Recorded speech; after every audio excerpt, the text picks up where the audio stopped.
Baik, terima kasih. Nah, Sulpan Nikia, atas penjabaran singkatnya ya. Mudah-mudahan singkat, padat, dan jelas. Ya. Nah, sekarang kita coba masuk ke sesi pertanyaan. Ini saya bacain atau Mbak Niki yang bacain? Boleh dibantu deh. Ini bukti intuiting mendukung feeling ya. Alhamdulillah.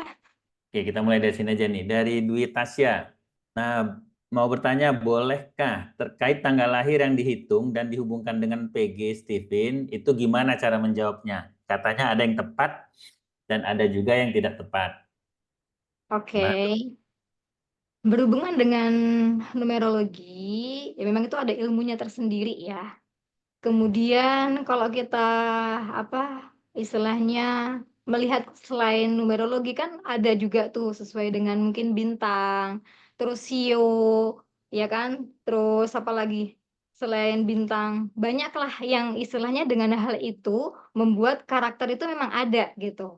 Nah, tapi di sini di Stephen sendiri khususnya itu tidak menggunakan tanggal lahir. Di aplikasi Stephen kan sudah ada dua pilihan, mau menggunakan data atau menggunakan tanpa data. Jadi kalau memang kepingin tidak pakai data, silahkan, karena itu murni dari sidik jarinya sendiri, bukan dari tanggal lahir. Jadi kalau mungkin orang di luaran sana menggunakan tanggal lahir, ya silahkan. Kalau ada kesamaan, ya ya apa ya, ya mungkin itu sebuah keberuntungan, tapi jangan memakai ilmunya Stephen untuk menjelaskan tentang hasilnya karena jelas beda ilmunya. Kalau Stephen bukan tanggal lahir, Stephen dari kecerdasan dominan atau sistem operasi otak manusia. Seperti itu. Jadi alangkah bijaknya ketika memang klien kita itu apa istilahnya mungkin dia sudah menggunakan numerologi, ya silahkan, tapi jangan tanya penjelasan tentang numerologi kepada promotor seperti itu. Saya sendiri pernah tahun 2015 itu komunitas bisnis yang memang yaitu awalnya Steven, tapi karena sudah ada yang apa namanya ya kayak gitulah istilahnya mencemarkan numerologi gitu kan, ya ada yang bener-bener membuktikan langsung, bener nggak sih? Ya ternyata memang buktinya ada yang iya, ada yang enggak. Dari situ saya jadi belajar ternyata memang Steven bukan tanggal lahir yang jelas. Ya, yang keduanya memang ketika waktu tes untuk anak-anak apa yang kembar pun ternyata juga banyak yang sama. Saya sudah 1.000 tes, 1.000 klien yang sudah saya tes, alhamdulillahnya memang sebagian besar sama, tapi tidak menutup untuk kemungkinan bahwasanya memang Steven yang jelas tidak menggunakan tanggal lahir itu aja sih. Nah, tentang numerologi, saya kirim di chat ya. Silakan teman-teman baca e-booknya aja, itu lengkap banget. Jadi kalau teman-teman udah baca, saya yakin udah bisa menjawab eh, permasalahan tentang numerologi. Nah, silakan nanti dicek. Itu linknya sudah saya kirim. Sebenarnya saya mau jawab juga nih tentang numerologi itu. Kalau Ayah Farid kan meyakini karakter itu diciptakan sebelum dimensi ruang dan waktu. Itu sudah ada dalilnya. Jadi ketika penciptaan Nur Muhammad. Jadi ini bawanya sebenarnya ke agama. Cahaya Allah itu duluan diciptakan, baru kemudian cahaya Nur Muhammad. Nah, setelah karakter baru yang lain-lain ada banyak lapisan-lapisannya termasuk jiwa, hati dan segala macam. Di situ nanti ada ruang, waktu dan tempat. Nah, kalau disebut waktu dan tempat berarti kan ada tanggal di situ, ada hari. Nah, tentu kalau dasarnya dari atas, tentu dari atas sampai ke bawah ini kan akan ada korelasinya. Nah, jadi karena karakter duluan diciptakan, karakter itu adanya di mana? Di Nur Muhammad. Nah, korelasinya nanti antara ada dengan ruang dan waktu. Bahkan nanti ada korelasi dengan nama. Teman-teman promotor itu pasti sering ngetes. Ketika dites, anaknya hasilnya thinking. Ditanya namanya, ketika dia ditanya namanya, makna namanya apa? Kemenangan. Ada yang dites, anaknya sensing. Ketika ditanya, apa Pak makna arti nama anak Bapak? Kekayaan. Nah, ada korelasi teman-teman antara karakter dengan waktu dan ruang dan tempat. Nah, cuma kalau perlu teman-teman ketahui bahwasanya yang menciptakan bukan menciptakan lah istilahnya ya. Yang mencoba mengutak-atik tanggal lahir itu setelah mereka paham Stephen. Artinya tanggal lahir versi Stephen palsu itu lahirnya setelah ada Stephen. Tapi kalau numerologi yang ilmu numerologi realnya, itu makna karakternya berbeda dengan Stephen. Makanya nanti teman-teman silakan baca e-book tadi, itu pemahaman thinking di numerologi yang asli, keilmuan numerologi yang asli, itu akan sangat berbeda dengan pemaknaan thinking di Stephen. Makanya aneh kalau orang mengaitkan numerologi tapi pakainya ilmu Stephen. Itulah yang kita larang sebagai pegiat Stephen. Silakan Anda pakai tanggal lahir, tapi jangan pakai konsep Stephen sebagai penjelasannya. Kalau Anda pakai konsep Stephen, itulah yang jadi fitnah ke Stephen-nya. Mungkin gitu penjelasan dari saya ya. Nah, tapi penjelasan tentang numerologi itu bagus ya, ditulis dari Kang Monde Ariesta, itu seorang intuitive extrovert. Jadi penjabarannya lengkap banget. Bagaimana menjelaskan jika ada yang tanya dari tes sidik jari, tangan didapat hasil kesimpulan ke otak kiri, otak kanan, dan otak tengah. Nah, ini yang memang dipermasalahkan teman-teman psikolog, nih solver. Apa hubungannya antara sidik jari dengan karakter? Kan gitu. Bahkan yang psikolog yang itu kan bahkan bilang, kalau hari ini anak itu dites, dia tidak punya kemampuan matematika. Ternyata ketika guru yang mengajarinya bagus, baik, kemudian dia punya kemampuan matematika. Apakah sidik jarinya berubah? Nah, ini kan sebenarnya salah paham ya. Nah, monggo Mbak Nikia gimana menjelaskannya? Hubungan sidik jari Iya. dengan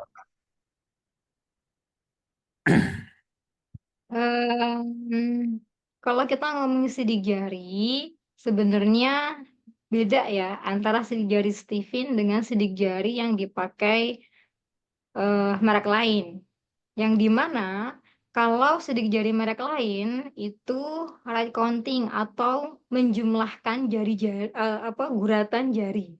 Sedangkan kalau di Stephen itu kita tidak menjumlahkan, melainkan dilihat dari titik-titik atau kalau di scan itu kan kelihatan kan titiknya arah garis-garisnya kemana. Nah ini juga sebenarnya apa namanya perlu itu juga waspada juga untuk para promotor nih, jangan sembarangan ketika memang ngetes klien, yang dimana benar-benar harus pas gitu. Dan alat tesnya juga kalau bisa sesuaikan pusat, jangan sembarangan. Karena meskipun mungkin sidik jari dalam artian alat tesnya sama-sama sidik jari, tapi kalau mereknya beda, itu juga kualitasnya juga berbeda. Nah, kalau emang dari pusat sudah ditentukan seperti itu, sesuaikan. Jangan jangan sok ambil murah sembarangan gitu maksud aku. Karena ternyata ketika memang di-scan itu tadi yang ditangkap oleh aplikasi Stephen ya adalah titik-titik simpul syarafnya, bukan red counting atau yang dijumlahkan seperti di merek lain. Kalau itu memang menggunakan MI. Nah, otomatis kan kalau di merek lain itu menggunakan MI, ya jangan disamakan dengan Sivin. Kalau di Sivin kan fokusnya adalah fokus satu hebat, atau ketika memang itu tipenya dia misalnya feeling, ya maksimalkan di feelingnya. Kalau emang dia misalnya kekuatannya di komunikasi, maksimalkan di komunikasinya dulu, baru nanti akan me, apa mengikuti daya jalar atau istilahnya kemampuan yang lain, keempat MK yang lain itu akan ngikutin. Sedangkan kalau yang MI atau konsep yang lain memang ketika memang hal itu misal minimal gitu ya atau presentasinya sedikit itu dimaksimalkan. Nah, MI itu udah beda banget artinya ya jangan jangan disamakan dengan Steven. Kalau Steven fokus aja sama kemampuannya baru nanti yang lain tuh akan ngikutin.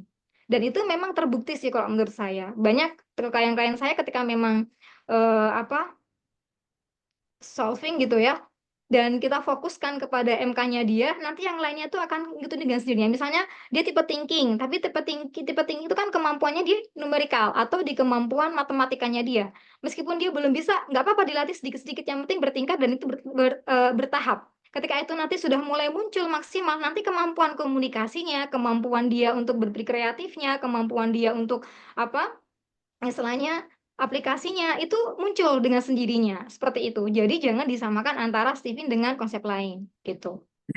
Oke, baik. Tadi Bisa penjelasan Mbak ditambah. Niket tentang daya jalar ya. Sorry, ini saya coba tunjukin ya teman-teman ya.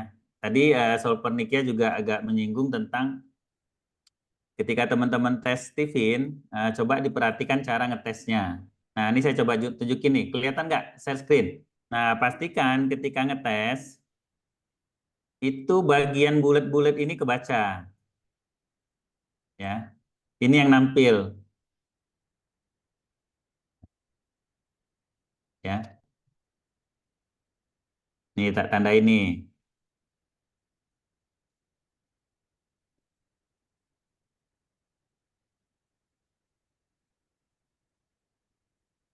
Nah, ini yang disebut Mbak Nikia tadi, titik-titik.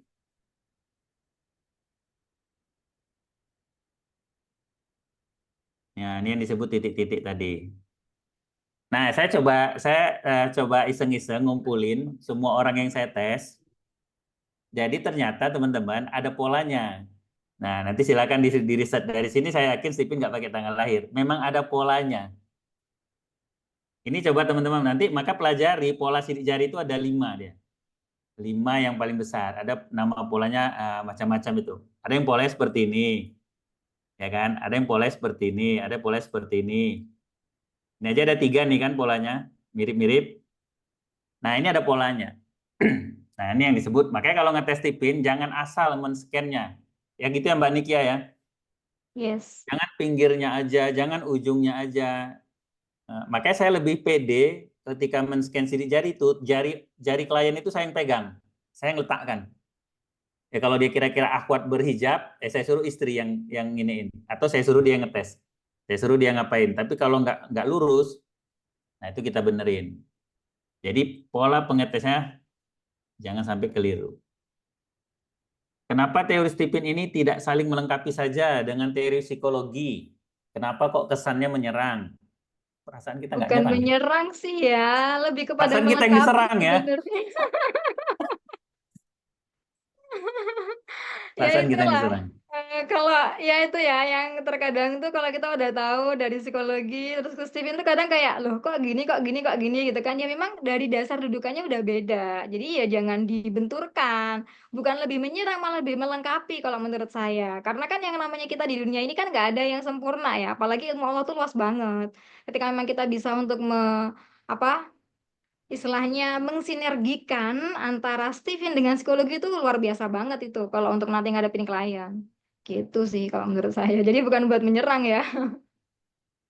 Iya, Stephen lebih fokus membaca nature-nya, sementara psikologi Mm-mm. membaca nurture-nya. Yes. Jadi nggak menyerang, kita melengkapin. Justru kita justru butuh ilmu psikologi, cuma mereka yang alergi pakai ilmu Stephen. Iya, ya kan? Karena mereka tidak meyakini nature. Kenapa teman saya yang dites 3 kali hasilnya berbeda? Nah, ini gimana cara menjawabnya nih? Ya, yang Bisa pertama jadi yang bisa tadi ya, jadi teknisnya ya. ya teknisnya itu yang pertama, yang kedua ya bisa jadi memang karena alat ya, alat kan tidak 90% atau 100% sempurna. Mungkin kalau memang udah 3 kali tes, mungkin bisa tes lagi berikutnya. Atau kalau nggak gitu biasanya itu memang sidik jarinya itu termasuk yang rusak atau parang rusak. Nah kalau kayak gitu ya harus itu banyak observasi atau langsung ke judgement aja ke yang ahli gitu. Atau juga bisa saya nanya ke Mas Andri ini 3 kali tes, hasilnya 3 kali berbeda, mana yang benar gitu kan? Nah, minimal kan diganti vouchernya. Ya kalau itu bener sih. Cara Ya, teknis kalau ya, ngadu ke oke. Mas Andri atau ke IT nanti minimal vouchernya diganti. Silakan tes yang ketiga, nanti dicek mana yang di sistem yang benar. Iya. Kemarin saya ada ngetes itu teman dari Malaysia, dia ngetes 3 kali. Nah, hasilnya ada 2 yang sama. Nah, ternyata dari yang itu hasilnya insting yang benar. Dan memang menurut istrinya lebih dekat ke insting dari keseharian anaknya. Oke, itu mungkin ada pengaruh dari teknis ya. Apakah sudah dimulai riset Stephen dengan neurologi dan DNA? Mungkin tadi sudah terjawab ya, Mm. harusnya ya. Saya sering membaca komen-komen yang mengkaitkan Stephen dengan efek Barnum. Nah, ini menarik nih. Ini pertanyaan pinter nih Pak Dedi. Nah, saya juga mau nanya ini tadi, tapi udah diwakilkan. Silakan. Apa tanggapan Solver tentang efek Barnum? Efek Barnum itu efek yang merasa kita kalau kamu tuh begini begini begini. Nah, mereka mengatakan, "Oh ya benar, saya begitu." Nah, itu efek Barnum. Iya, Seperti ya dokter lah. sebenarnya. Dokter sendiri pun ke Sebenarnya kan, kliennya, ke pasiennya juga ada efek Barnum. oke. Tadi kan saya menjelaskan di awal bahwasanya Stephen itu kan alat untuk mengoptimalisasi diri. Ketika dijelaskan itu istilahnya itu valid, berarti kan itu validasi kan, berarti itu benar, udah sesuai. Nah, kalau udah sesuai terus apa yang harus dilakukan? Ya kita harus melatih diri, nggak cuma sekedar sampai di situ. Kalau sampai di situ terus habis itu dilatih lagi biar kita bisa naik matra. Jadi fungsinya Stephen itu nggak cuma sekedar memvalidasi, nggak cuma sekedar membuat bahwa memang benar seperti itu, terus habis itu ngapain gitu kan, habis itu ngapain, ya habis itu adalah harus lebih lebih dibuktikan lagi bahwasanya ketika memang kita mengaktifasi, kecerdasan kita, harus bisa naik matra. Fungsinya di situ kalau menurut saya. Hack bareng nggak ada masalah, itu memang benar untuk validasi, tapi setelah itu harus bisa lebih naik matra lagi, gitu. Jadi efek Barnum itu ya justru eh, memvalidasi ya. Iya, lebih bagus malahan. Nah, ya kalau memang tidak benar ya silahkan dibantah, silahkan denial. Nah silahkan denial nanti biar promotornya bingung sendiri menjelaskannya. Jadi ketika klien denial, Anda nggak mampu menjelaskannya, bukan berarti hasil tes Stipinnya salah. Menurut saya, Stipin sebaiknya punya alat tes lain sebagai pembanding yang mampu membaca sistem operasi otak yang diakui oleh medis dan psikolog. Jadi alat tes sidik jari itu sebagai prediksi saja, namun prediksinya mendekati akurasi 100%. Ini gimana tanggapannya, Solper? Sebenarnya saat ini pun juga itu ya, ada pengembangan pakai face reader ya, tapi Allah alam saya juga belum tahu nih, apa namanya, progresnya sudah seperti apa. Tapi yang jelas dari Steven sendiri tetap melakukan pengembangan-pengembangan yang jelas. Ya, mudah-mudahan apa ya, yang terdekat itu mungkin rencana Solper Asa yang saya tahu waktu ayah Farid meninggal, kita ketemu itu konsep Stipin ini dihakikan, dipatenkan. Nah, dipatenkan itu juga salah satu cara ya untuk membuat kita lebih diakui secara akademis. Oke, ini Erlangga, hanya karena numerologi mungkin berkorelasi positif dengan hasil tes TPIN, bukan berarti numerologi memiliki hubungan casual dengan hasil tes TPIN. Oh. Ada juga mengkhawatirkan apabila data sidik jarinya bisa berujung kebocoran data, seingat saya Stipin hanya sekali membaca sidik jari setelah mendapatkan hasil PG, maka datanya otomatis terhapus. Namun data-data lain seperti nama tanggal lahir itu tetap tersimpan sebagai database untuk pendataan saja. Mohon koreksi bila ada yang salah. Tidak ada yang salah ya. Tinggal datanya memang hilang. Jadi tidak perlu khawatir kalau sidik jarinya tidak disimpan di server ataupun di laptopnya promotor. Oke, saya coba di sini dulu. Eh, Bedanya Stephen dengan konsep watak melankolis, sanguis, koleris, pragmatis. Iya, itu kan biasa dua Hippocrates ya, yang dimana memang ya Ah ya, Hippocrates. apa setiap orang, karena kalau sini kan karena genetik gitu kan, jadi memang dalam tubuhnya itu istilahnya punya cairan yang berlebih gitu, dan setiap tipe tuh beda-beda. Ada hubungan lah antara itu, hanya saja kalau kita menggunakan teorinya yang Hippocrates atau yang melankolis sanguin dan sebagainya itu, kalau kalau hanya sebatas mengisi kuesioner ya akhirnya kan bias hasilnya karena nggak sesuai dengan CV-nya. Tapi kalau sesuai dengan CV-nya, ya itu akan lebih kelihatan lagi. Oh, memang kalau orang sensing itu tipenya yang apa, thinking apa, itu ada. Melankolis sanguinis koleris ini, kalau teman-teman pakai teori Hippocrates untuk menjelaskan konsep Stipin itu bakal keliru dan jadi ambigu. Nah, lebih bagus tuh konsepnya gini. Kalau Anda mau menjelaskan melankolis, gampangnya di Stipin itu apa? Nah, itulah yang dijelaskan. Kalau Anda mau menjelaskan sanguin, berarti di Stipin apa? Itulah yang dijelaskan. Tapi kalau Anda pakai teorinya Hippocrates, lalu Anda gabung, pasti akan berbeda. Ya. Dan berbeda banget. Saya aja waktu di awal tuh ini kok beda ya. Nah ternyata Pak Farid hanya memframing. Jadi mudahnya kalau Anda mau menjelaskan sanguin, disiplin disebut ini. Koleris disiplin disebut ini. Disebut ini seperti apa? Silakan ikut PSL 2. Sekalian promosi kan? Oke, fenotip sama dengan genetik plus lingkungan. Apa landasan teorinya atau ilmunya? Strata genetik apa ada landasan teorinya juga. Nah ini berarti bukan promotor yang nanya nih. Promotor berarti kelewatan. Apa landasan teorinya? Ilmu biologi ya kan? Ya, hukum Pareto itu sebenarnya. Iya. Hukum Pareto, hukum biologi juga 20-80. Yang dimana 20 itu yang signifikan, yang mempengaruhi 80-nya. Itu nanti bisa di-searching lah hukum Pareto 20-80. Itu yang untuk fenotip dan genetik maupun lingkungan. Terus kalau strata genetik ini murni dari ayah Farid sendiri yang menciptakan. Memang benar-benar gender itu karakternya krusial banget. Alhamdulillah ada Dr. Aisyah Dahlan ya yang sudah mendalami tentang ilmu itu kalau di Indonesia. Dan kalau untuk MK, PG, IQ maupun golongan darah itu dari ayah, dari murni dari Stephen intinya seperti itu. Ya, urutannya ya. Hmm. Selama ini kan orang urutannya IQ paling tinggi kan. Nah, ternyata Stephen masukkan tuh ke nomor 2 paling bawah. MK dan PG baru bermanfaat kalau dibuktikan dengan aktivasi diri sesuai MK dan personality genetiknya. Terkait ini apa sudah ada orang yang ikuti MK dan PG sebagai jalan hidupnya terbukti suksesnya? Gimana tuh jawabnya tuh, Solpan? Kalau berdasarkan pengamatan saya, alhamdulillah udah banyak ya tokoh-tokoh yang ada gitu ya. Apalagi kalau dia beriman. Dan kalau saya amati ketika memang dia beriman kepada Tuhannya kuat gitu, memang jalan hidupnya akan disesuaikan dengan MK-nya. Tapi kalau dia bukan tipe orang yang taat patuh sama Tuhannya, banyak galaunya tuh. Kebanyakan begitu. Tapi yang jelas kalau sudah dengan MKPG-nya ya sudah terbukti. Contoh Habibie. Beliau kan feeling ya, yang dimana sangat pintar sekali, cerdas banget gitu, bisa menciptakan pesawat. Tapi dari yang difilmkan maupun yang membuat beliau itu istilahnya apa hidupnya itu sangat termotivasi ya karena cintanya beliau dengan si istrinya. Sampai di akhir hayatnya kan beliau sangat kehilangan sekali ketika ditinggal sama istrinya. Jadi MKPG itu istilahnya memang terbukti valid kalau menurut saya. Memang untuk semua tokoh-tokoh besar pun juga demikian. Bisa diamatin sih kalau menurut saya kalau itu. Mungkin Sofa Valid bisa lebih melogikakan jawabannya. Jawaban paling enaknya sudah dibuktikan sendiri. Oh iya, betul. Iya, Kalau itu benar dibuktikan sih. sendiri.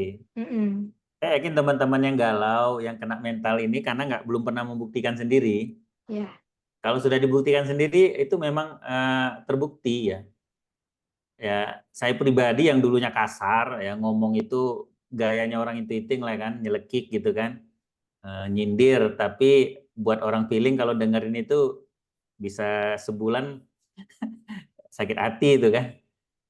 Nah, tapi setelah paham Stephen, saya ngerti, oh ternyata ini penyebabnya, kenapa begini. Oh, kenapa orang itu nggak bisa terima pernyataan seperti ini. Nah, itu paham. Nah, kepemahaman itulah yang membuat kita ngerem. Jadi ada remnya, ada batasannya, ya kan? Kan yang dibilang, yang dilarang itu nggak boleh berlebihan, harus ada batasannya. Bukan berarti nggak boleh kan gitu. Jadi jawaban paling mudah nih buat Pak Sugeng, buktikan sendiri konsep Stephen-nya. Sebanyak apapun Anda melihat orang, kalau Anda nggak buktikan sendiri itu nggak akan bisa. Dan keyakinan akan ilmu Stephen ini datang kalau sudah dibuktikan. Ya, dan itu yang membuat kita sulit menjelaskannya. Ya, sama seperti orang ketika ditanya, saya kalau tanya Mbak Valian, Mas Valian, kenapa suka sama Mbak Nikia? Ya kan? Nah, atau saya tanya Mbak Nikia kenapa suka sama Valian gitu kan? Itu susah menjelaskannya karena itu bawa hubungannya sama rasa kan. Nah, sama maka silahkan dibuktikan aja ya.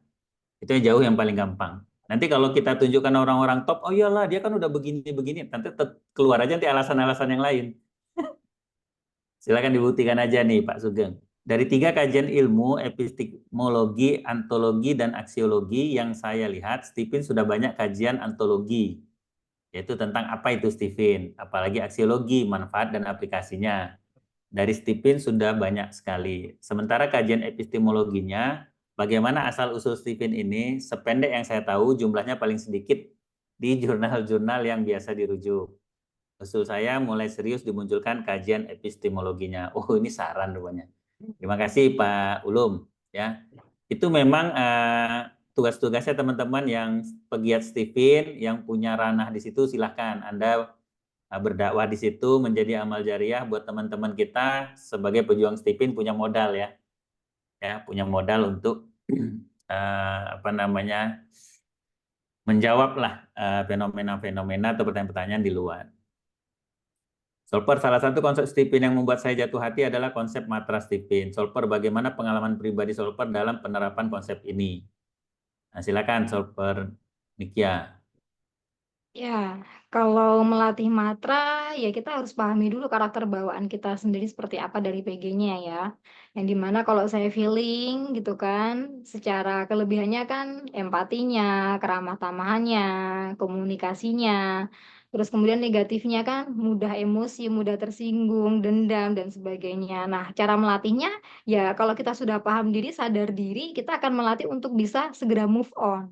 Nah, salah satunya materi di Scooby Leadership itu atau di apa indikator cerdas, cerdas setiap MK itu ada. Nah, itu mulai untuk dilakukan biar nanti bisa insya Allah sih menurut saya bisa lebih naik matra gitu ya. Karena kan kalau di PG di apa namanya masih di personality itu kan baru tahu nih aku dengan segala kelebihan dan kelemahanku baru kalau itu sudah mulai benar-benar sering dilatih ya termasuk salah satunya ketika memang ada isu-isu seperti ini itu apa masih tetap tetap kuat mental tetap tetap apa menebarkan sipin dengan penuh cinta gitu ya. Nah itu berarti sudah mulai bagus tuh mentalnya bisa pelatih tuh mentalnya. Terpaan hidup itu membuat kita sebenarnya semakin kuat kalau kita lebih memahami kenapa sih Allah mengajarkan ujian di dalam kehidupan kita itu seperti itu gitu. Dan itu sebenarnya sesuai banget loh dengan chemistry kita, sesuai banget dengan ujian hidup kita agar kita bisa naik matra. Jadi teman-teman psikolog sana yang mau mempermasalahkan Stephen itu tujuannya didatangkan ke kita tuh supaya mau belajar, ya. Teman-teman kan jadi belajar, jadi penasaran, bukan jadi malah galau. Malah galau terus alatnya dibuang gitu kan. Ah, nggak mau lah jalan di Stephen gitu kan. Itu justru mah keliru, berarti nggak lulus ujian ya. Untuk public figure yang sering diposting di sosmed itu beneran dites Stephen apa gimana? Kalau sudah pernah ada video, sudah ada datanya, kalau yang lain gimana ya? Kalau yang sudah diposting itu rata-rata sudah ada ya. Apalagi kalau di website kami itu sudah itu yang saya masukkan di situ tuh semuanya sudah ada buktinya. Insyaallah. Riset dari University Utah menganalisis pemindaian otak dari 1.000 orang dewasa berusia 7 hingga 29 tahun. Studi diterbitkan dalam jurnal PLOS ONE ya, tersebut menemukan hasil yang berbeda dengan studi Roger mengenai dominasi otak. Studi dari University of Utah mengatakan beberapa fungsi otak terjadi di satu atau di sisi otak lain, kiri dan kanan. Studi tersebut mengatakan seseorang tidak memiliki otak kiri atau otak kanan yang lebih kuat atau dominan dibandingkan dengan bagian lainnya. Solver izin tanya tanggapan Stephen untuk riset ini bagaimana? Nah, ini Mbak Niki yang bisa jawab nih, kalau saya ngeblank ini. Kalau riset seperti ini, kalau bisa jangan cuma satu. Jadi kalau bisa cari riset lagi yang memang kontra, agar tuh nanti kita bisa membandingkan. Karena kan kalau dalam riset itu pasti banyak faktor ya yang mempengaruhi kenapa hasilnya seperti itu. Ketika memang hal itu istilahnya berbeda, nah biasanya peneliti yang lain atau peneliti selanjutnya itu bisa apa, meneliti ulang atau meneliti dari segi yang lainnya. Karena dalam penelitian itu kan dibuat ketika waktu tertentu dan ketika waktu itu bisa jadi banyak pengaruh atau banyak faktor yang mempengaruhi. Itu sih kalau menurut saya, karena kalau masalah dengan apa perbedaan otak kiri otak kanan, karena dengan Stephen maupun dengan yang pada umumnya yang mungkin kalau bagi apa guru-guru maupun yang senang dengan otak kiri otak kanan itu kan jelas ya. Tapi memang kalau secara umum kemampuan otak kiri itu akan mempengaruhi itu apa koordinasi gerakan tubuh yang bagian kanan. Terus kemudian kalau yang otak kanan mempengaruhi koordinasi motorik dari tubuh bagian kiri. Oke, kalau alat Stephen apakah ada yang bisa untuk scan sidik jari jarak jauh? Bisa, pakai ini. Bisa pakai Belum ada ya? promotor lain. Bisa, nanti suruh promotor yang ada di dekat dia, Anda perintahkan dia dari sini pakai telepati. Nah, dia nanti akan bisa melakukan scan sidik jari dari situ. Ustadz Safik sudah dites TV. Nah, Solper Nikia tahu nggak hasil tes Ustadz Safik? Saya juga belum tahu nih.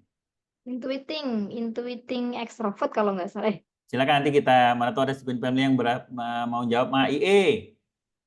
Yang jawab kok Stephen Oh iya Brand. itu. Jelas intuiting beliau. Intuiting extrovert ya, Ustadz Safik. Iya. Nah, ini menarik nih, Solperniknya. Bagaimana menanggapi pernyataan kalau otak manusia itu dinamis, terus berkembang, tidak mungkin ada yang dominan, karena sel-sel sarafnya terus bertambah dan bisa berkurang. Bagaimana tanggapannya, Solver? Ya itu Kesanakan benar, dulu. kalau memang ketika masih dalam tahap perkembangan ya, tahap perkembangan itu kan usia anak-anak ya, karena memang di situ kan mulai banyak tersambungnya sinap yang itu membuat fungsi otak jadi semakin lebih optimal. Tapi kalau udah dewasa, secara otomatis kan fungsi dominannya itu bukan kepada selnya, melainkan kepada fungsi dari sistem operasinya sendiri. Jadi memang beda untuk berkaitan dengan fungsinya maupun sel-sel yang nyambung. Saya barusan tes kepribadian di 16personality.com dan hasilnya sama dengan hasil tes Stephen. Apakah bisa dikatakan bahwa saya udah fokus atau hebat karena genetiknya udah divalidasi dengan fenotipnya? Ini gimana nih? Kalau hasilnya sama, misalnya udah tes Stephen terus tes personality, ya kalau sama nggak apa-apa, fokusin aja tetap Stephen maupun personality-nya. Tapi kalau memang beda, kebanyakan biasanya antara Stephen dengan tes kuesioner, MBTI dan sebagainya itu berbeda. Kalau emang berbeda, kalau saran saya sih fokusnya ke Stephen aja. Oh ya, saya ada pengalaman juga tentang ini di promotor saya. Dia ngetes anaknya. Anaknya perempuan dan laki-laki. Dua-dua hasilnya thinking. Hasil tes sidik jari merek lain. Hasil tes sidik jari Stephen, anak perempuannya thinking, berarti kan sama dengan hasil tes sidik jari merek lain. Tapi anak laki-lakinya feeling. Sementara hasil tes sidik jari yang lain thinking. Lalu dia nanya ke saya, ini solver mana yang benar? Yang terserah ibu mau yang mana? Saya bilang, kalau ibu percaya Stephen, pakai Stephen. Kalau ibu percaya hasil tes sidik jari yang itu, silakan pakai itu. Kan kita nggak maksa. Nah, tapi begini saya bilang, coba dicek, kan kita belajar di WSL 2. Eh, suhu tubuhnya orang thinking itu dingin, suhu tubuhnya orang feeling itu hangat. Ibu coba pegang selangkangannya anak feeling yang laki-laki itu apakah dingin atau hangat. Udahlah nggak usah dijelaskan katanya. Jadi mana yang benar saya bilang, ya benar feeling karena selangkangannya hangat. Sementara anaknya yang perempuan selangkangannya dingin. Nah, itu saya jawabnya pakai ilmu Stephen loh, teman-teman. Yang itu adanya di WSL 2 kan. Akhirnya dia pakai lebih percaya ilmu Stephen karena memang clear.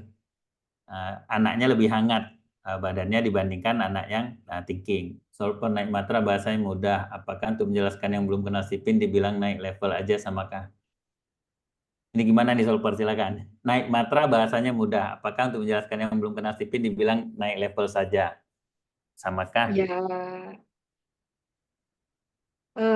kalau menurut saya sih bisa aja dipakai naik level. Intinya kan dia sudah tidak seperti itu gitu. Maksudnya ketika memang mungkin awalnya dia egois gitu kan, mementingkan dirinya sendiri, tapi dia udah bisa naik level yang dimana sudah tahan mentalnya kayak gitu. Nanti lama-lama kalau mentalnya udah sering diuji dengan berbagai macam terpaan gitu ya, bisa ke matra apa morality kayak gitu. Kalau saya sih nggak masalah sih kalau masalah bahasa, cuman memang fokusnya sebaiknya di Stephen sendiri ya tetap pakai matra gitu, matra kecerdasan. Iya. Dan lagian ini juga buat teman-teman promotor, apalagi yang masih baru, Anda nggak usah sampai menjelaskan ke situ gitu. Benar kan Pak Niki ya? Ini adalah Iya, cari masalah, cari masalah. Jadi ilmunya kebanyakan mau dituangin semuanya dalam waktu 1,5 jam atau 2 jam ke klien itu namanya cari masalah ya. Anda fokus saja pada 5 masalahnya mereka ya, atau pada beberapa 1, 2, 3 masalah mereka aja. Jangan dibahas sampai ke naik matra gitu. Kalau sidik jari kan stabil mulai dari balita sampai tua, jadi nggak ngaruh ke pertumbuhan otak. Betulkah, solver? Gimana tuh? Sidik jari, maaf kalau saya salah. Sidik jari kan stabil mulai dari balita sampai tua, jadi nggak ngaruh ke pertumbuhan otak. iya itu. Makanya tadi saya bilang kan fungsi fungsi fungsi otak dengan sel saraf yang nyambung ke otak itu beda. Kalau sel yang nyambung ke otak itu kan lebih kepada sinap atau istilahnya apa ya, kalau dalam bahasanya perkembangan di psikologi perkembangan itu ketika memang anak dalam proses pertumbuhan itu banyak sinaps-sinaps atau informasi yang masuk lah yang membuat itu menjadi dendrit akson yang saling menyambung. Tapi kalau secara fungsinya sendiri dari segi Stevie-nya itu berbeda. Gitu, jadi nggak ada hubungannya antara yang tadi perkembangan otaknya dengan sidik jarinya atau dengan Stephen-nya. Karena kan Stephen kan juga cukup 1 kali seumur hidup kan, maksudnya cukup 1 kali. Nanti ketika memang misal TK tes gitu kan, kemudian kalau udah dewasa usia 20 tahun, tes lagi insya Allah tetap sama hasilnya gitu. Jadi memang nggak ada hubungannya antara perkembangan otak dengan sidik jari manusia, gitu. Ya, sidik jari itu cuma membaca pola ya, pola simpul saraf. Tapi perkembangan otaknya tetap dia berkembang sesuai dengan lingkungannya ya. Sesuai dengan lingkungannya, apakah dia memberikan stimulus yang sesuai dengan belahan otaknya. Izin, Solver. Ini siapa? Silakan, pertanyaan singkat, padat, jelas, dan jangan curcol. Ya, maaf. Ini saya 2 device karena takutnya suaranya ini. Tadi saya sebenarnya tadi tertarik dengan yang disampaikan Solver terkait dengan pola ya. Ini sebenarnya saya ingin tahu banget tentang pola ini, dan mungkin itu bisa jadi jalan untuk buat paten ya. Karena saya mencari-cari jurnal ataupun sumber yang terkait dengan kenapa sih pola yang saya bayangkan sama seperti yang saya pikirkan itu sama dengan yang tadi Solver sampaikan, bahwa misalnya sensing itu pola bentuk yang di sidik jarinya itu seperti itu. Karena saya tahu di kaitannya dengan misalnya kalau di biologi itu ada dermatoglifi ya. Dermatoglifi itu kan gambaran-gambaran yang ada di sidik jari, kemudian kalau dia menentukan penyakit tertentu. Nah, kalau di Stephen ini kan, kalau saya perhatikan, yang saya coba asumsikan karena saya nggak tahu dasarnya kenapa pola seperti ini untuk sensing, thinking dan sebagainya, karena belum ketemu jurnalnya. Mungkin kalau misalnya ada mohon bisa di-share, dan itu mungkin yang bisa jadi pengembangan untuk paten itu, Solver. Nah, yang ingin saya tanyakan itu apakah memang seperti itu putusan pembentukan ada Stephen itu, bahwa dengan pola seperti ini inilah jadinya Stephen gitu, seperti itu. Itu aja sih Solver, untuk memastikan aja. Dan saya belum menemukan sumber jurnal yang terkait ini. Ya, saya sudah baca yang dari Bapak Farid ya, terkait dengan yang tadi etimologi dan astrologi dan sebagainya. Terima kasih, Solver. Oke, itu ada saya kirim Bu linknya di chat. Cuma ini tetap jadi permasalahan sama teman-teman psikologi. Permasalahannya apa? Dalam jurnal itu kan itu diterbitkan sama India. Kan yang itu yang dipublish sama psikolog yang itu ya, yang saya agak alergi nyebut namanya. Ya. Jadi multiple intelligence sendiri pun membantah, dan mereka tidak mengakui bahwasanya kecerdasan multiple itu ada kaitannya sama sidik jari. Nah, sebenarnya bantahan itu nggak perlu juga, karena kan orang yang meriset ini kan mengkaitkan antara pola sidik jari sama karakter kan, dan sama otak. Nah, di situ dibaca tuh ada polanya. Kalau nggak salah saya ada 26 pola. Silakan Ibu pelajari. Saya sudah baca tuh. Nah, dia bahasa Inggris. Nah, untuk memudahkan teman-teman sudah saya translate. Nah, hebat kan saya bisa mentranslate jurnal pakai Google Translate. Nah, itu nanti silakan, ada versi Indonesia, ada versi Inggrisnya. Silakan Bu dibaca. Kalau dari jurnal, saya sudah coba buka jurnalnya. Ini kan tidak terkait, bukan yang kaitannya dengan Stephen kan ya? Bukan, Tapi lebih kalau dengan Stephen memang belum ada jurnalnya. Memang itu yang menjadi senjata kita diserang. ya, maksud saya ini yang mungkin perlu kita mulai gitu, Solver. Jadi kan nah sayang saat pertanyaan saya lupa. Kalau sekarang ini kan ketika kita tes di aplikasi itu kan foto, kemudian langsung ketika dikirim ke server itu kita nggak dapat lagi ya fotonya, sidik jarinya itu. Apakah itu bisa kita dapatkan, bisa kita lihat lagi nggak sih, Solver? Karena mungkin dari situ yang sebenarnya kita bisa pelajari tadi polanya. Misalnya, sensing itu polanya seperti ini. Kalau memang itu belum ada, yang saya ini sebenarnya waktu Pak Farid itu menemukan, kalau pola gambaran sidik jari yang seperti apa yang akhirnya kok ini jadinya sensing, thinking, seperti itu loh. Itu yang ingin saya tahu sebenarnya. Karena mungkin dari situlah sebenarnya yang bisa kita jadikan dasar untuk membuktikan bahwa ini loh Stephen itu ilmiah gitu. Karena kan dasarnya sebenarnya dari gambaran pola-pola yang ada di apa namanya di sidik jari yang difoto tadi kan, yang di fingerprint. Kemudian apakah memang Pak Farid itu apa namanya ketika menetapkan dengan pola seperti ini dia apa namanya sensing, thinking dan sebagainya itu. Nah itu dasarnya apa? Nah itu yang sayangnya belum ada gitu kan. Nah walaupun sebenarnya ya alhamdulillahnya untuk saat ini kan memang banyak yang cocok gitu ya untuk terkait dengan ininya. Tapi polanya apa seperti itu? Boleh Bu, apa-apa. Berarti intinya boleh nih Mbak Nikian jawab nih, mana tahu Mbak Nikian pernah dapat informasinya. Apa dasarnya Pak Farid menjadikan atau ada nggak pola-pola tertentu yang kenapa itu dijadikan sensing, thinking, intuitive? Kalau saya secara pribadi sih belum. Tapi memang ya saya baru dapat dari Dato' Baha, beliau apa sahabat ayah di Malaysia itu ya terkait dengan itu sistem apa tentang sidik jarinya itu berdasarkan dari titik-titik syaraf pusat yang ada di dalam sidik jari itu. Jadi mungkin itu yang perlu penelitian lagi. Nah, belum ada ya. Kalau saya ini pakai asumsi pribadi ya. Ini asumsi pribadi atau hipotesa pribadi. Kalau saya ngelihatnya mungkin begini, bisa salah, bisa benar. Awalnya kan Stephen ini pakai psikometrik, tes kuesioner kan. Nah, mungkin dari tes kuesioner itu, ini asumsi ya, tolong jangan dijadiin apa kebenaran. Nah, dari tes kuesioner itu mungkin dipetakan, oh karakter-karakter sensing ini dipetakan nih. Ini kalau saya sebagai perisetnya, saya melakukan itu cara berpikirnya begini. Dari hasil kuesioner itu, oh ketemu nih hasilnya sensing. Nah, dikumpulin nih orang-orang sensing. Misalkan ada 100 orang. Dari 100 orang ini di-scan sidik jarinya 10-10. Kemudian dibaca.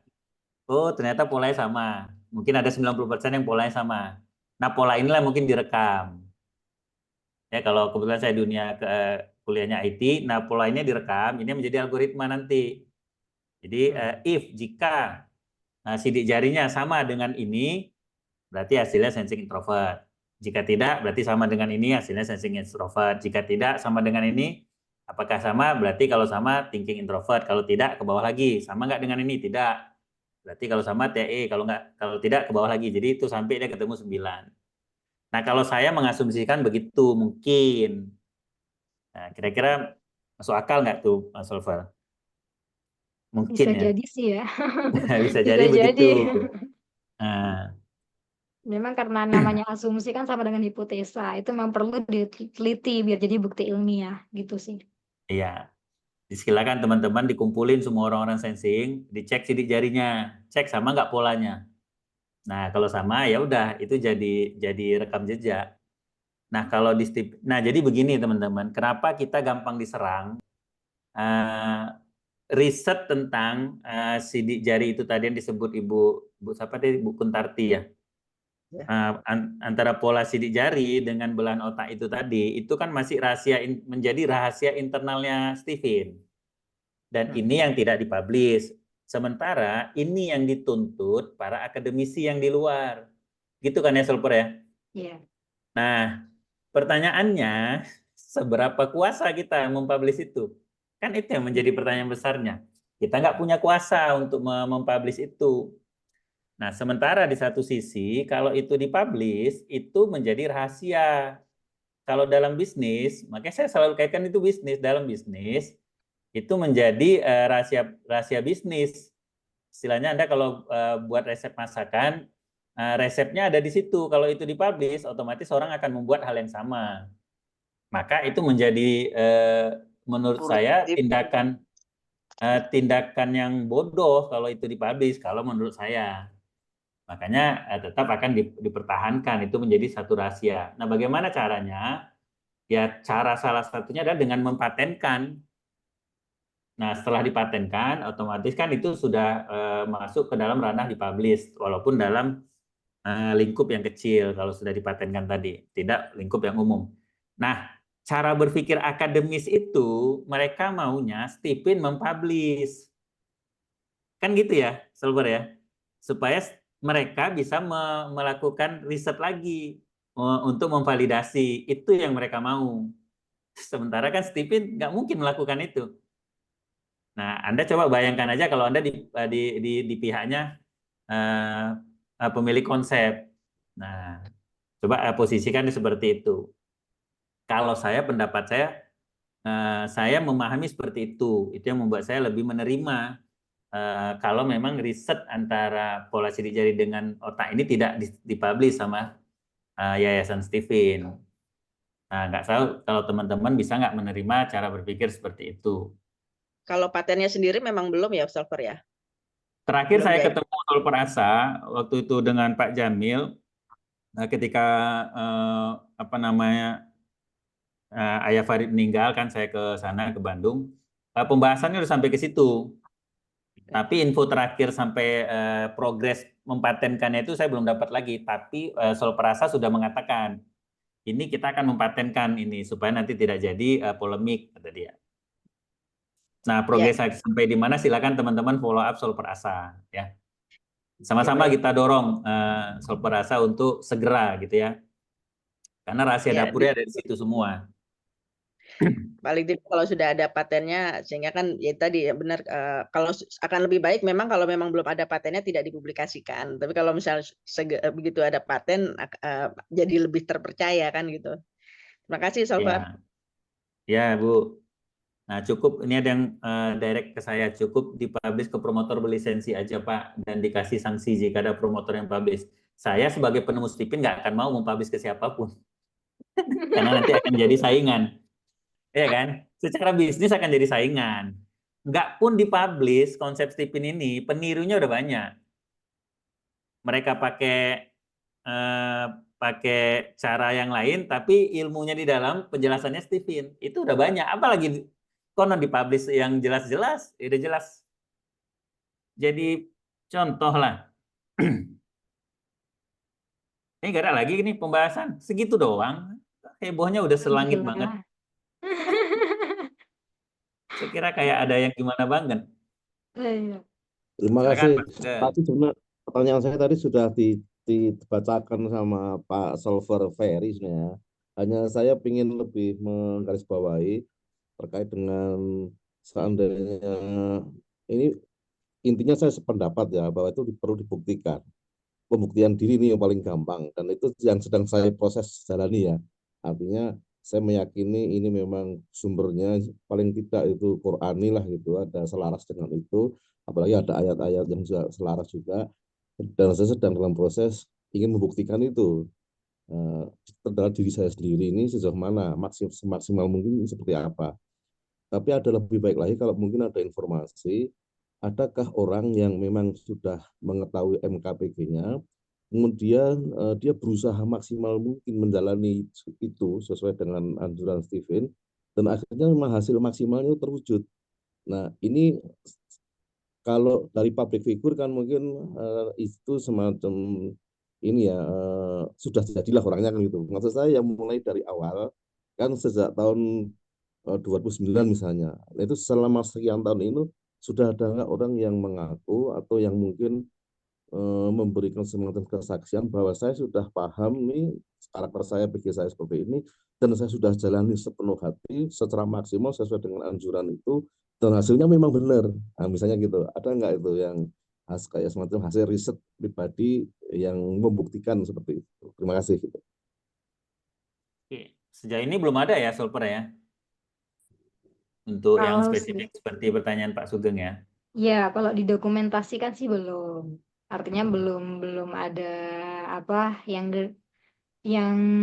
didokumentasikan berarti kan dituliskan gitu ya. Tapi kalau secara pribadi dari masing-masing pegiat Stephen sendiri yang memang sudah membuktikan, ya pasti bisa ditanyakan bahwa memang ya alhamdulillahnya dengan Stephen sangat memudahkan menjalani kehidupan. Maksudnya ya sesuai dengan chemistry-nya gitu.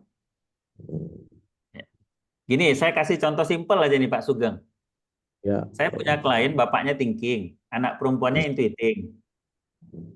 Ya kan? Selama ini pola komunikasinya kalau nyuruh anaknya, nyuruh nyuci piring aja sama bersihkan rumah, itu selalu nggak berhasil.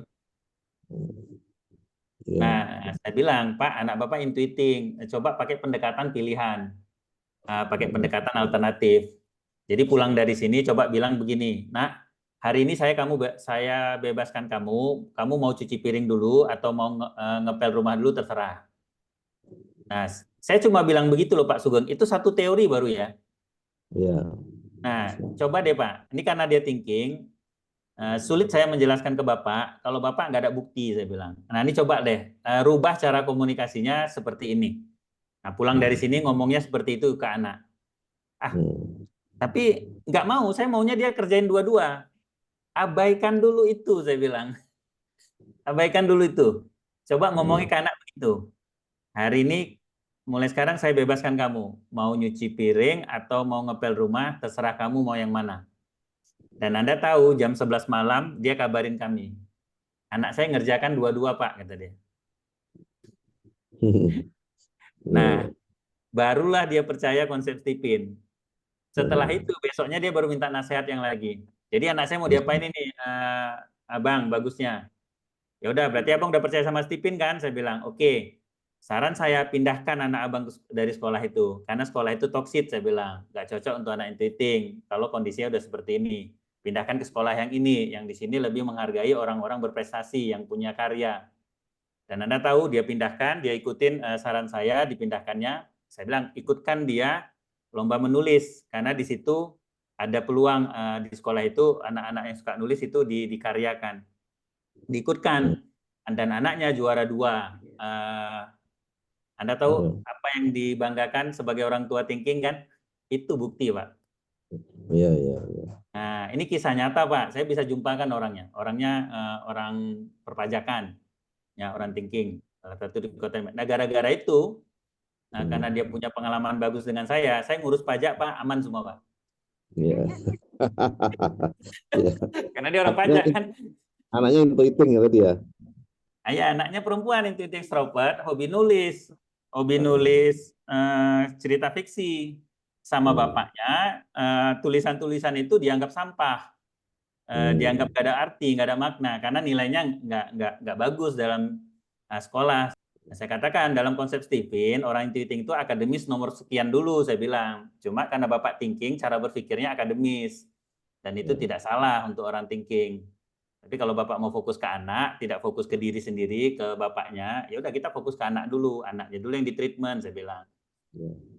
Udah naikin dulu kreativitas anaknya, nanti akademisnya ngikut, saya bilang. Enggak, saya mau akademisnya dulu. Ya udah kalau Bapak ngotot ya udah nggak usah pakai Stipin, saya bilang pulang aja, saya bilang. Iya, iya. Ya kan kalau orang Medan kan ngomongnya gitu aja. Nggak suka, nggak usah pakai. Gitu. Nah, kalau Bapak kalau mau pakai, ini saran saya, saya bilang. Itu Pak Sugeng. Itu contoh kecil sederhana itu. Iya, sebenarnya kalau bukti-bukti kayak gitu tuh banyak sebenarnya. Termasuk saya juga pernah menjumpai klien tahun 2012 beliau tes Stipin.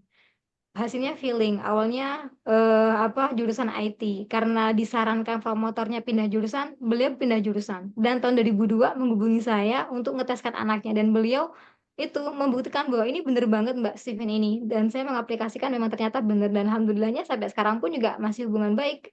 Istrinya diteskin, anaknya juga diteskan gitu. Jadi ketika memang orang itu berjalan sesuai dengan genetikanya dia, sesuai dengan MK maupun PG-nya dia, insya Allah dia akan sesuai. Itu dari secara pribadi. Kalau dari contoh pola hubungan sudah dicontohkan sama Sobat Ferry. Begitu sih Pak.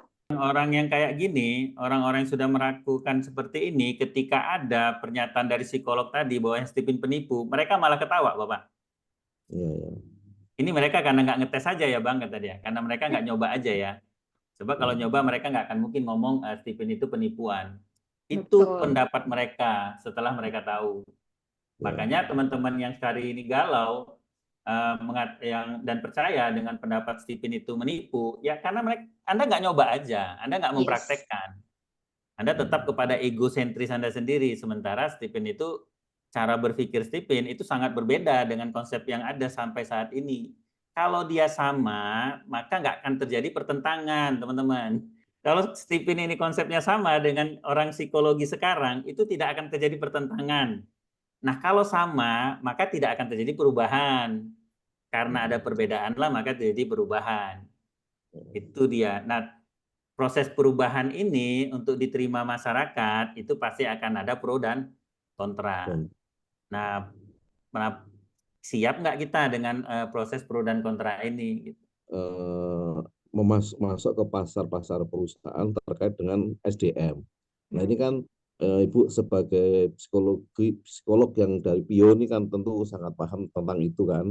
Nah maksud saya ingin minta saran. Kalau saya mau masuk ke sana, apa saja yang perlu diperhatikan dan supaya kita nggak salah langkah, supaya kita langsung nyambung bisa terima seperti apa. Terus di mana aspek-aspek mana dari Steven ini yang bisa kita jadikan sebagai mitra mereka untuk membantu human capital itu tadi dari pendekatan PIO tadi, Bu. Monggo, terima kasih. Oke. Kalau dari saya sebagai praktisi HR, pengalaman saya menerapkan di buku Steven HR, Pak. Itu tentang utilisasi, retensi maupun rekrutmen karyawan. Jadi untuk rekrutmen, kadang kalau rekrutmen kan berat ya biasanya kalau untuk perusahaan ya, karena kan terkait dengan biaya. Nah, kalau rekrutmen berat lebih kepada utilisasi, bagaimana membuat karyawan tuh enjoy, menikmati pekerjaannya dan produktivitasnya meningkat.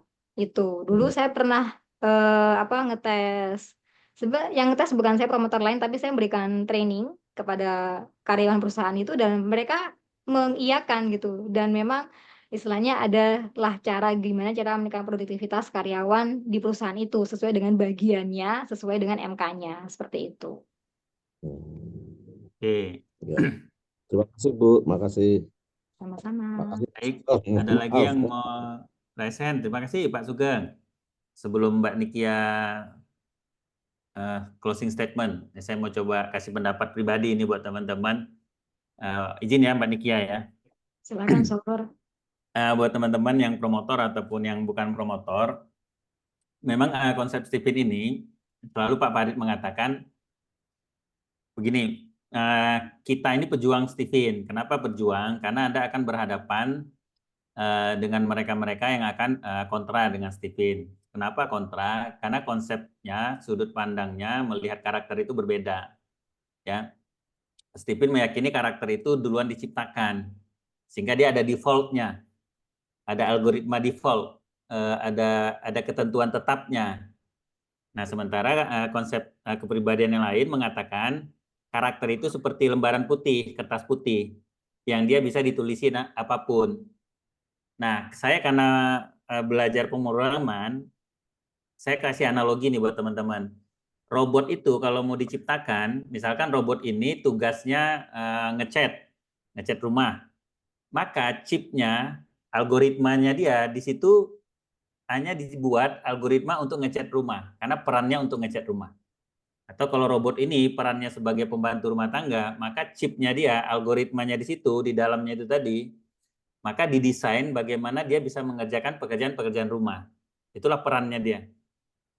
Nah, saya meyakini Allah itu pun menciptakan manusia seperti itu. Tak ubahnya seperti menciptakan robot.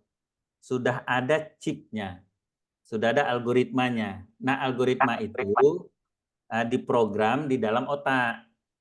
Ya. Nah, otak ini ada 5. Nah, algoritma mana yang mau dipakai duluan? Ya kan, dari 5 algoritma ini tadi, mana yang mau didengarin duluan? Ya. Nah, harus dibuat pemimpinnya. Nah, ini yang miss-nya di konsep yang lain. Mereka tidak punya yang namanya konsep kepemimpinan kepribadian. Nah, kalau di kita ada kepemimpinan otak. Nah, kepemimpinan otak itulah menjadi kepemimpinan karakter atau kepribadian.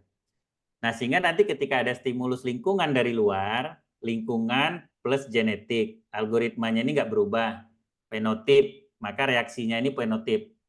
Ada lingkungan dari luar datang, ya, algoritmanya ini membaca, kemudian dia akan merespon sesuai dengan algoritma atau pemrograman yang ditanam di chip ini. Nah, itu pemimpinnya yang mana? Misalkan sensing, maka algoritma sensing yang mendominasi. Nah, sementara algoritma yang lain itu tidak menjadi dominan. Jadi apapun yang ditetapkan sama MK yang lain, tetap si MK sensing ini yang membuat keputusan. sehingga nanti menghasilkan fenotip atau tindakan atau sikapnya dia, responnya dia. Nah, disiplin ini menjadi default, menjadi genuine. Seperti teman-teman mobil diciptakan dari pabrik, itu ada genuine-nya. Nah, ada default-nya, dan itu nggak bisa dirubah. Nah, kalau default-nya cuma bisa membawa kapasitas 10 ton, Anda bawa dia misalkan kapasitas 50 ton, ini berarti di luar dari sunatullahnya, di luar dari default-nya, maka akan punya masalah di situ. Nah, ini yang Stephen yakini konsep ini. Ini yang disebut nature. Ya nature ya. Nah, sementara yang konsep psikologi yang lain nurture. Nah, ini sudut pandang yang berbeda. Maka benar kata Mbak Nikia tadi, kalau ini diperdebatkan, nggak akan pernah ketemu. Nggak akan pernah ketemu. Bahkan Pak Farid menganalogikannya itu seperti berdebat. Islam mengatakan manusia dari Adam. Sementara mereka meyakini manusia itu teori evolusi Darwin. Ini nggak akan bisa ketemu. Sama juga dengan memperdebatkan mazhab. Sama juga dengan memperdebatkan agama. Sama juga dengan memperdebatkan cara berpikir. Anda punya cara berpikir seperti ini. Sementara orang lain punya cara berpikir seperti itu. Ini kalau diperdebatkan nggak akan pernah ketemu. Jadi solusi yang paling gampang, saya pakai rumus ini. Untuk menang dalam perdebatan adalah menghindari perdebatan. Itu rumus yang saya pakai, yang saya kenal ketika saya kenal bisnis multi-level marketing.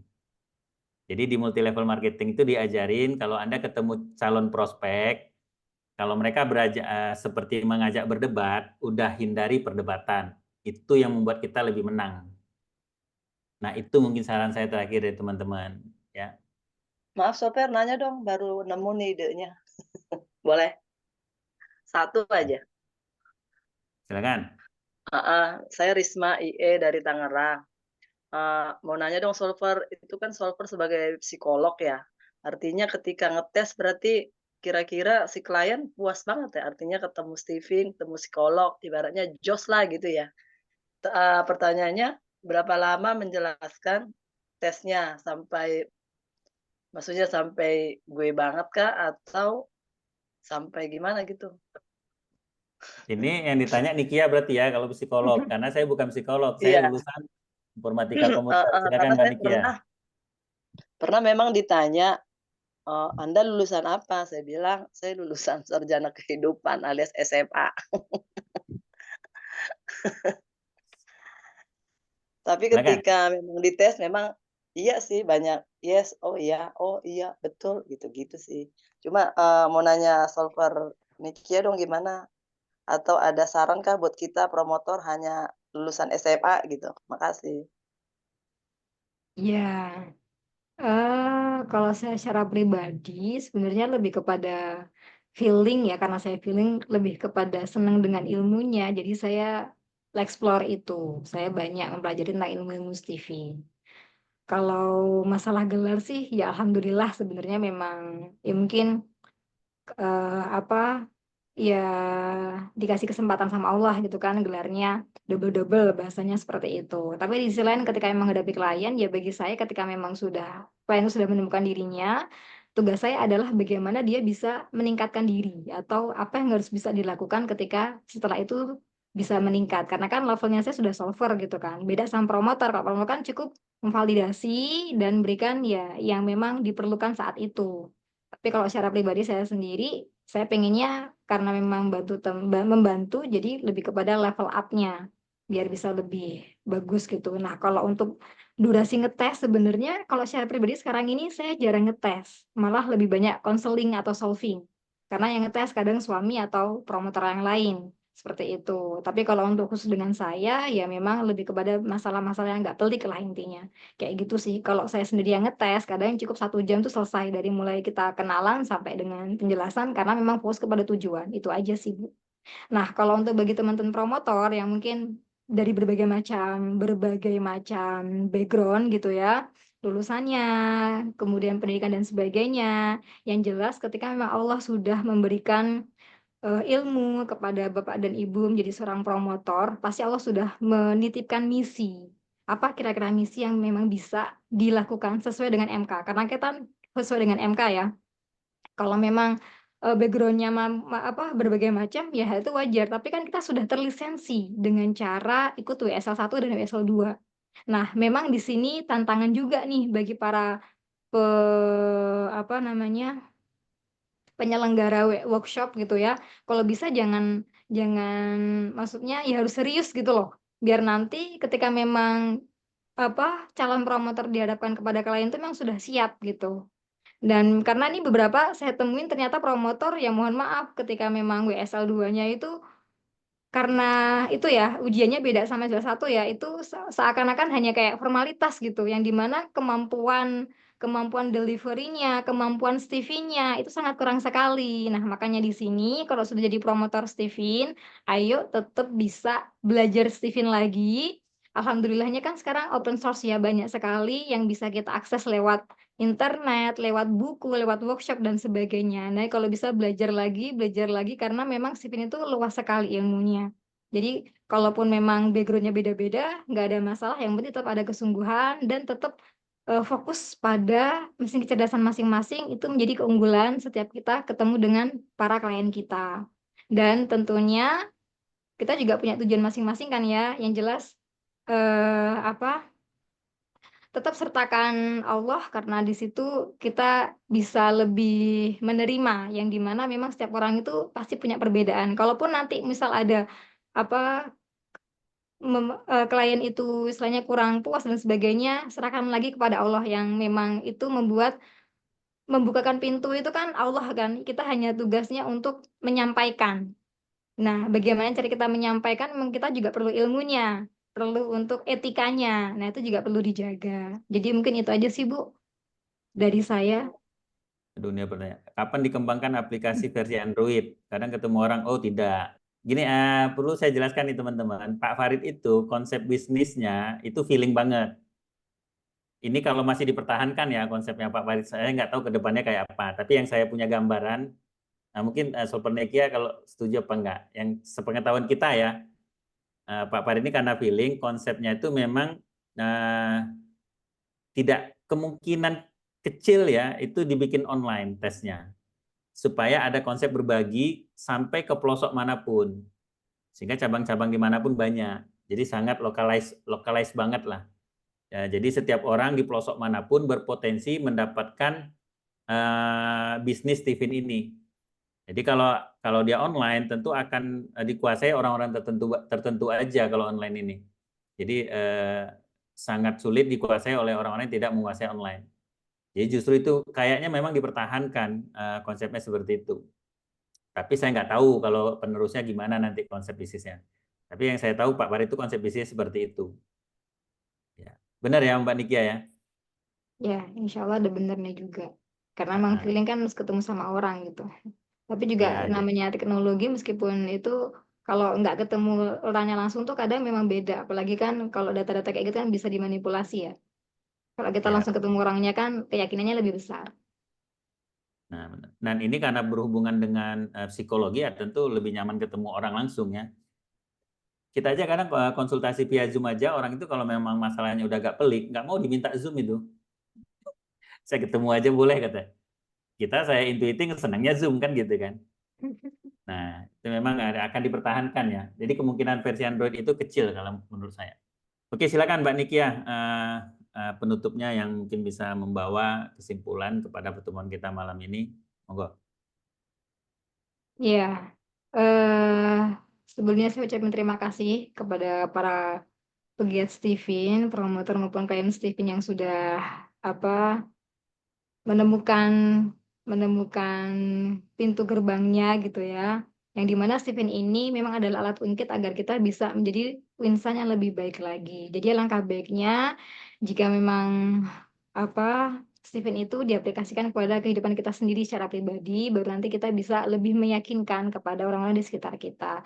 Tentunya di sini libatkan Allah dalam setiap aktivitas dan tetap perbanyak ilmu. Kalau bisa juga langsung kepada sumber dalam artian di sini yang lebih ahli gitu ya, biar nanti ilmunya juga biar lebih valid. Jadi jangan cuma hanya sebatas katanya-katanya, karena itu juga akan mengurangi akurasi dari keilmuan itu sendiri. Mungkin cukup itu dari saya. Mohon maaf sebelumnya karena saya tipe feeling. Jadi cara jawabnya pun juga feeling banget gitu ya.